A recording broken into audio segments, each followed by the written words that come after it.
हमेशा सुनते आए हैं और लगभग मैं यूट्यूब और फेसबुक पर काफी एक्टिव हूँ, आप लोग मेरी बात को सुने थे। लेकिन इसमें से कितने लोग हैं जो अपने पास पड़ोस के विद्यार्थियों को बटोर कर, जुटा कर, एक उन्हें यूपीएससी का बैनर लगा करके, कितने लोग हैं जो विद्यार्थियों को यूपीएससी के बारे में बताए होंगे? कृपया आप लोग हाथ उठाएं। एक है, ठीक है, अकेला चलो, अकेला चलो, अकेला चलो, बात सही। एक जनार्दन जी ने हाथ उठाया। मैं लास्ट टाइम कहा था बहुत प्राउडिस्टों लोगों को कि आप लोग अपने अपने भुक्ति में यूपीएससी का 64वां वर्षगांठ मना लीजिए और विद्यार्थियों को बता दीजिए कि श्री प्रभात रंजन सरकार, जिन्हें हम गुरु के रूप में श्री श्याममूर्ति जी महासंगति के रूप में जानते हैं, उन्होंने क्यों प्रबुद्ध दर्शन दी और क्यों यूपीएससी की स्थापना की? स्थापना करने का मात्र एक ही कारण था कि आज के समय में जो विद्यार्थियों की जो शोषण हो रही है, शायद और किसी पर शोषण नहीं। अधिकांशतः किसान के बच्चे होते हैं, क्योंकि 70% लोग कृषक होते हैं। और बाबा ने मोतिहारी में उद्घोष किए, कहे कि इस धरती पर ऐसे विद्यार्थियों का मैं संगठन दे रहा हूं जो कि विद्यार्थियों पर हो रहे अत्याचार और शोषण की दास्ता से मुक्ति दिलाएगा, और वो होगा यूनिवर्सल प्राउडिस्ट स्टूडेंट फेडरेशन। और बाबा ने 1959 को सबसे प्रौढ़ का पहला संगठन यूनिवर्सल प्राउडिस्ट स्टूडेंट्स फेडरेशन दिया है, सबसे पहले संगठन। उसके पहले न इंटेलेक्चुअल फेडरेशन था, न उसके पहले फार्मर फेडरेशन था, न उसके पहले लेबर फेडरेशन था, न उसके पहले और कुछ फेडरेशन। लेकिन सबसे पहले उन्होंने यूनिवर्सल प्राउडिस्ट स्टूडेंट्स फेडरेशन, और उसका माध्यम बना पंचदधी का पहला दधी जी आचार्य अभेदानंद अवधूत। आचार्य अभेदानंद अवधूत इंजीनियरिंग कॉलेज के स्टूडेंट्स थे। उन्होंने बाबा से कहा कि बाबा, आप ये बताइए कि संसार में बहुत ऐसे संगठन हैं, बहुत ऐसे संत महात्मा हैं जो धर्म की प्रचार कर रहे हैं, जो प्रवचन कर रहे हैं, क्या वैसा ही आनंद मार्ग है? क्या आनंद मार्ग भी धर्म प्रचार ही का केवल काम करेगा? इस विश्व में जितने हमारे बेरोजगार, अन्याय, अनिति जो विद्यार्थियों, युवाओं पर जो भ्रष्टाचार हो रहा, क्या इससे कोई मुक्ति का रास्ता नहीं होगी?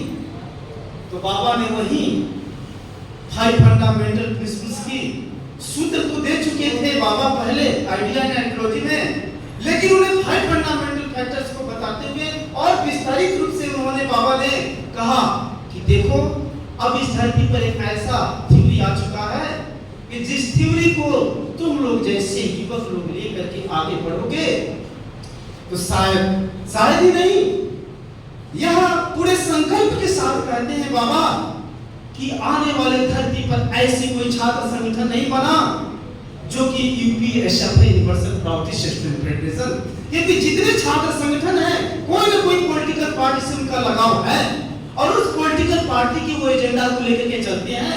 लेकिन यूनिवर्सल प्राउडिस्ट स्टूडेंट फेडरेशन एक ऐसा संगठन है जो कोई भी पॉलिटिकल पार्टी जिसका दूर दूर तक कोई संबंध नहीं है। तो बाबा ने कहा कि इसका 5 उद्देश्य होगा। पहला कि प्राइमरी से यूनिवर्सिटी लेवल तक शिक्षा मुक्त होगा और समान शिक्षा। जब विश्व के नागरिक सभी एक समान है तो अलग अलग शिक्षा है, धनी के लिए अलग शिक्षा और गरीब के लिए अलग शिक्षा। समान शिक्षा की बात करते हैं बाबा, और क्या करते हैं कि शिक्षा के क्षेत्र में राजनीतिज्ञों का हस्तक्षेप बंद होना चाहिए। जब एक की सरकार आती है, दूसरी की सरकार चली जाती है, तो किताब बदल जाती है, क्योंकि सब सरकार की अपने महापुरुषों की एजेंडा होती है, उसको इम्प्लीमेंट कराते हैं। इससे और आर्थिक भार होता है विद्यार्थियों के ऊपर। और क्या कहते हैं कि the education must be controlled by the board of educationists।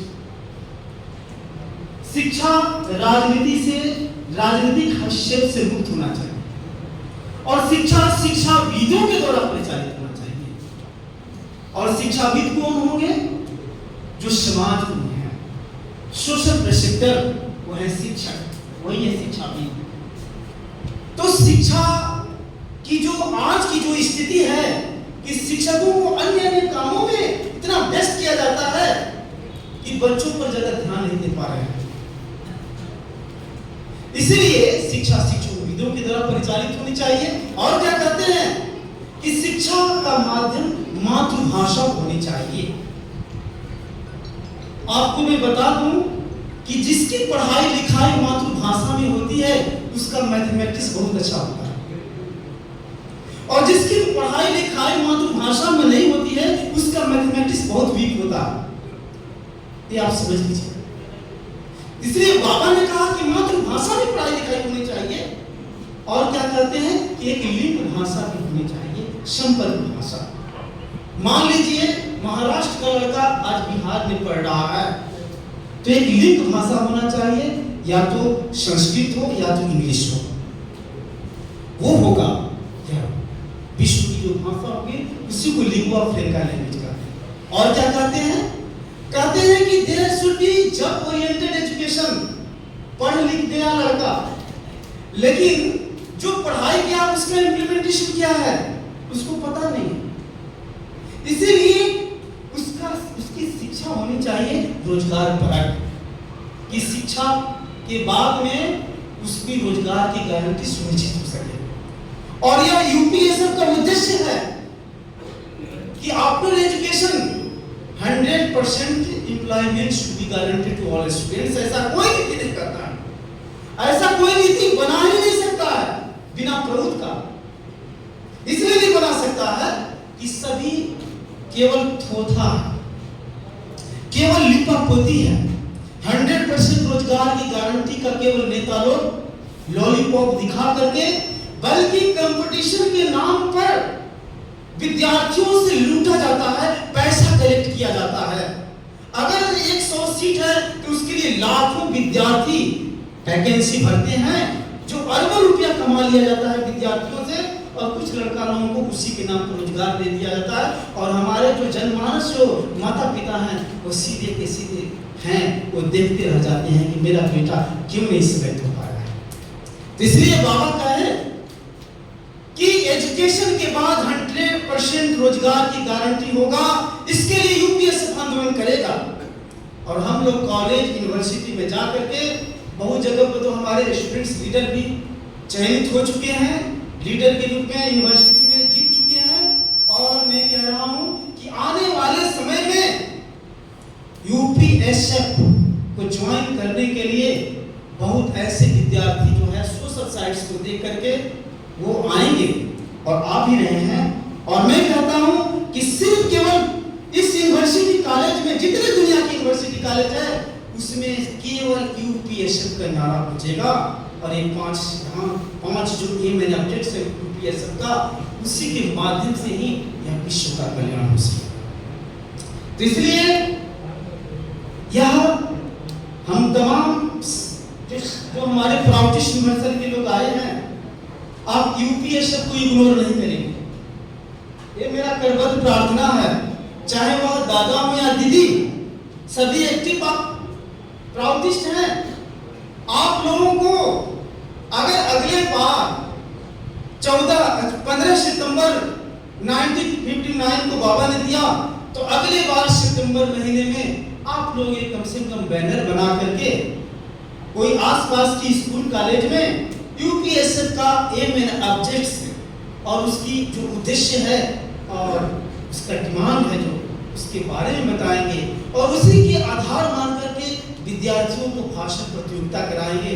तो मैं समझता हूं कि ग्राफ आपका ऊपर जाते रहेगा समाज का, क्योंकि सबसे ज्यादा विद्यार्थी जो होते हैं किसी भी आंदोलन को आंदोलित करते हैं। इसका मतलब आप एकदम ये प्रमाणित है, यह प्रमाणित हो चुका है कि इस हॉल में विद्यार्थी इसलिए नहीं आए हैं क्योंकि आपका एक्टिविटी विद्यार्थियों के बीच में नहीं रहा, आपकी एक्टिविटीज विद्यार्थियों के बीच में नहीं रही, और आप केवल अपने आप को केवल संभालने में लगे हुए, केवल अपने आप को। वह साधक का लक्षण नहीं हो सकता है। जो मंत्राघात मंत्र चैतन्य दीपड़ी के सहारे से जो आगे बढ़ेगा बिना काम किए नहीं रह सकता। इसीलिए उस एनर्जी को, उसको पॉजिटिव क्यों लगाइए, और देखेंगे कि जिस दिन आपके बच्चे और पड़ोस के बच्चे और आपके आसपास के स्कूल कॉलेज के बच्चे जब प्रभु के ऊपर भाषण प्रतियोगिता में अगर एक नई चीज को रिसर्च करके लाते हैं तो मैं समझता हूं कि उसी दिन आपका जीवन सार्थक होगा। इसके लिए बहुत बड़ी लंबी लंबी चौड़ी भाषण की जरूरत नहीं है, आपने सीधी सीधी बात में बताइए। अच्छा ये बताइए कि जो मैं बोल रहा हूं अगर मैं वो चीज को करूंगा नहीं तो आपके ऊपर इफेक्ट पड़ेगा। अगर मैं 6 साल से अपने रूम में बंद हो जाऊं और आपको लंबी चौड़ी भाषण दूं, आपके ऊपर इफेक्ट पड़ेगा। तो इसीलिए आप केवल अपने घर में रहेंगे और संसार को बताएंगे नहीं प्रभु के बारे में, तो क्या आपके चरित्र का इफेक्ट संसार पर पड़ेगा? नहीं पड़ेगा, क्योंकि आप एक पत्थर के समान, और पत्थर किसी को इंस्पायर करते हैं। इसलिए अपने आप को पत्थर नहीं बनाइए, अपने आप को एक सद्विप्र बनाइए। जैसे कि दादाजी ने कहा कि ये सभी सद्विप्र बैठे हैं, वास्तव में सद्विप्र बैठे हैं, लेकिन उन्हें बताना पड़ता है कि आप सद्विप्र हैं। इसलिए प्रबुद्ध मंच से सद्विप्रों ने आज यही ललकारा है, प्रबुद्ध मंच से सद्विप्रों ने आज यही ललकारा है, दूर करो दुनिया से शोषण, सारा विश्व हमारा है, सारा विश्व बड़ा हमारा